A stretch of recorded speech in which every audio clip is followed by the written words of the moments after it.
नमस्कार दोस्तों, मैं हूं विनोद और आप देख रहे हैं मेरा यूट्यूब चैनल पोल्ट्री जोन। दोस्तों आज हम बात करेंगे इसी पोल्ट्री फार्मिंग के ऊपर, क्योंकि जनरली मेरे तो लगभग सारे वीडियो इसी पोल्ट्री फार्म से संबंधित ही रहते हैं। किंतु इस वीडियो में हम कुछ अलग प्रकार से बातचीत करेंगे, जैसे कि एग्जॉस्ट फैन किस प्रकार से फिट करें, कूलिंग पैड किस प्रकार से फिट करें।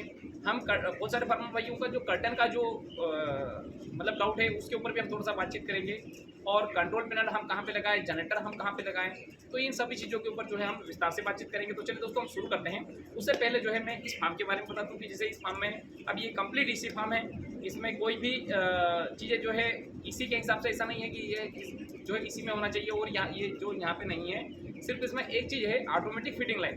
क्योंकि फार्म छोटा है तो ऑटोमेटिक फिटिंग लाइन की आवश्यकता भी नहीं है। अगर आपका फार्म 200 फीट तक अगर है तो ही आप जो है आपको इसी पोल्ट्री फार्मिंग में हम ऑटोमेटिक फिटिंग लाइन हमें लगाना चाहिए।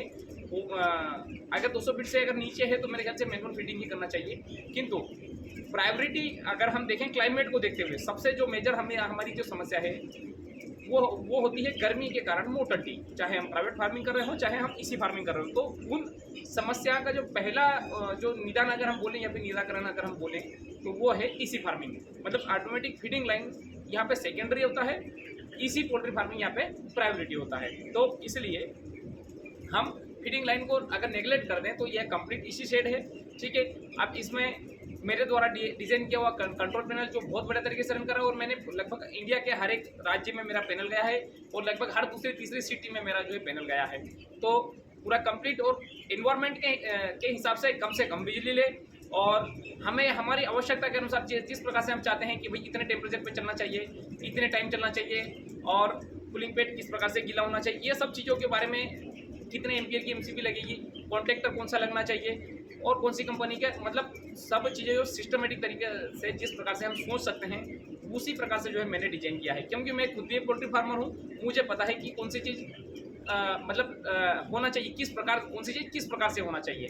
तो ये एक महत्वपूर्ण कारण है। आप देख सकते हैं कि इस फार्म में आप मेरे पीछे जो है करीब 3 फैन चल रहे हैं, उसमें से एक फैन चल रहा है टाइमर के ऊपर जो कि समय समय पे बंद हो रहा है और अपने आप चालू हो रहा है। 2 फैन चल रहे हैं टेम्परेचर के ऊपर। अब वो कैसे, एक फैन को मैंने 26 डिग्री पे सेट किया है, एक फैन को मैंने किया है 28 डिग्री पे।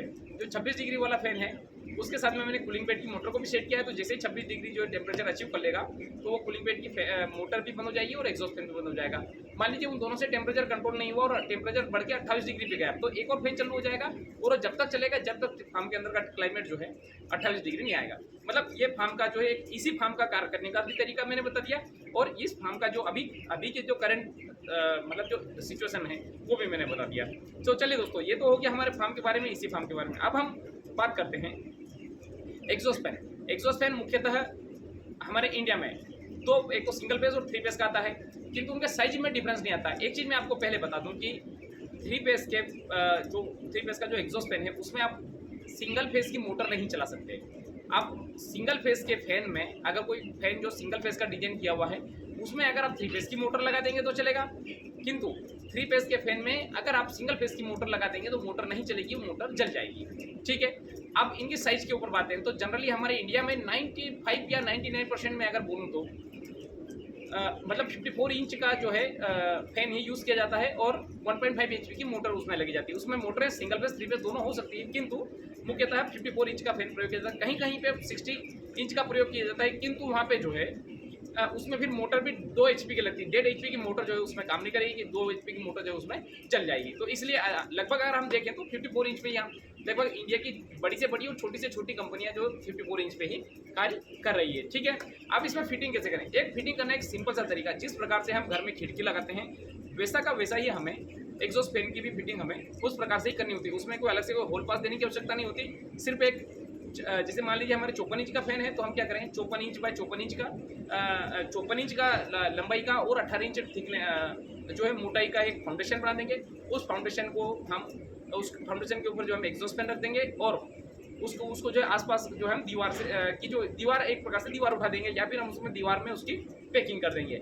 ठीक है, किंतु इस बात का विशेष ध्यान रखें कि जो उसमें लगने वाली जो मोटरें हैं, मोटरों के जो बोल्ट है उनको जो है दीवार में कभी भी आपको जो है पैक नहीं करना है, क्योंकि अगर इन केस मोटर अगर जली तो अब वो तो जो वो नट बोल्ट जो मोटर जो खुलने और लगाने के लिए जो आपने सेटअप जो है वो तो आपने दीवार में कस दिया, तो फिर आपको दीवार उसको वापस तोड़ना पड़ेगा। तो इसलिए जो है ये गलती आपको नहीं करना है। उसका मोटर वाला जो हिस्सा है उसको आपको जो है छोड़ देना है, उसको दीवार से बाहर ही रखना है। मतलब वो दीवार जब भी आप उठाएं तो इस प्रकार से मतलब बनाए दीवार कि वो वाला पोर्शन जो है छूट जाए।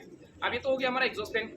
जब भी अगर आप एग्जॉस्ट फैन अगर लगा रहे हो तो मान लीजिए फार्म की विड्थ तो जो है 30 फीट है, तो ऐसा बनाएं कि ऐसा नहीं है कि दोनों फैन को जो है एक बिल्कुल पास पास में लगा दें, फैन को थोड़ा दूर दूर लगाएं। इस प्रकार से लगाएं कि मतलब वो दोनों तरफ का एरिया कवर कर सकते हैं। ऐसा तो नहीं है कि वो वैसे तो फैन 300 फीट की दूर की भी हवा खींच लेते हैं, किंतु फिर भी मतलब फैन का जब भी अगर आप मतलब इंस्टॉलेशन करें तो इस प्रकार से करें कि बिल्कुल दोनों को बिल्कुल सेंटर पे नहीं करें, दोनों को इस प्रकार से करें कि दोनों तरफ के हिस्से का जो जैसे मान लो 15-15 फीट का जो हिस्सा दो बना, तो उन दोनों के हिस्से को कवर कर ले। मान कि मतलब इधर से भी आप जो है 4-5 फीट जगह छोड़ दीजिए, इधर से भी 4-5 फीट जगह छोड़ दीजिए, वहाँ पे फैन फिट कर दीजिए।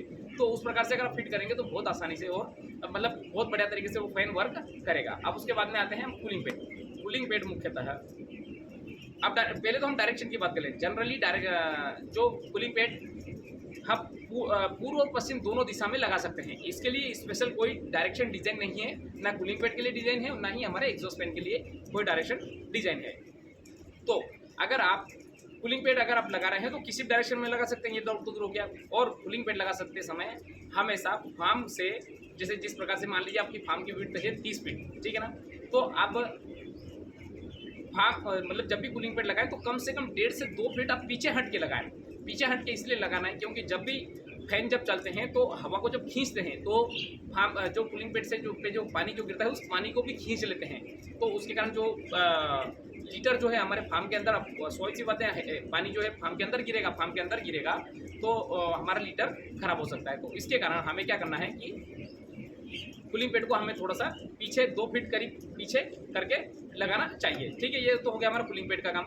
अब उसके बाद में जब भी कूलिंग पेड लगाएं तो सॉरी मैं इससे पहले मैं बता दूं कि एग्जॉस्ट फैन की हाइट आपको कितनी है। एग्जॉस्ट फैन की हाइट जमीन से आप 1 फीट या फिर 18 इंच जो है आप रख सकते हैं। जब भी आप एग्जॉस्ट फैन की जब प्लिंथ बनाएं तो ज़मीन से आप 1 फीट रख सकते हैं या फिर उसकी हाइट को 1.5 फीट तक रख सकते हैं। इससे ज़्यादा आपको ऊंची हाइट जो है एग्जॉस्ट फैन की आपको नहीं रखना है। अब वैसे हम आते हैं कूलिंग पेड के ऊपर। कूलिंग पेड के ऊपर जब भी आप कूलिंग पेड का निर्माण करें या उसको जब सेट करें या उसकी नाली बनाएं या उसका कोई ढांचा बनाए तो ज़मीन से कम वो 1 फीट ऊपर होना चाहिए। और इस प्रकार से होना चाहिए उसका ढांचा कि मान लीजिए आपने एक टंकी का निर्माण किया है तो एक प्रकार से उसमें ऐसा स्लोप होना चाहिए कि पानी जो पूरा का पूरा जो है टंकी में आके ही